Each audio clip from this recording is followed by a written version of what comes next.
Hey everyone, today I'm going to show you how to turn off OneDrive on your Windows 11 laptop. Without any further ado, let's get started. First, direct your attention to the bottom right corner of your screen where your system tray is located. This is the area near your clock and other notification icons. Look for the OneDrive cloud icon among these system tray icons and click on it. Once you click, a small OneDrive window will slide up from the bottom, displaying your sync status and recent file activity.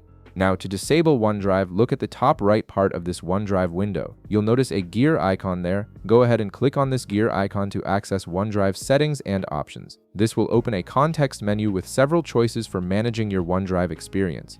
From the list of options that appears, you'll see an option labeled Pause Syncing. Click on it and you'll be presented with different pause duration options. However, since we want to completely turn off OneDrive rather than just pause it temporarily, look carefully at the options that appear.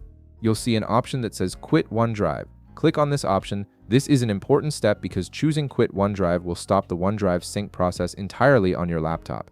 It's worth noting that this action only disables the syncing feature and stops OneDrive from running in the background. Your files will remain safely stored in your OneDrive cloud storage and won't be deleted. The files on your computer will also stay intact.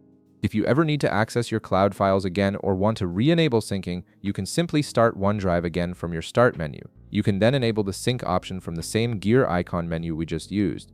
This gives you complete control over when OneDrive runs and syncs your files, which can be particularly useful if you want to save system resources or reduce background activity on your laptop. And that's it. You've successfully turned off OneDrive on your Windows 11 laptop.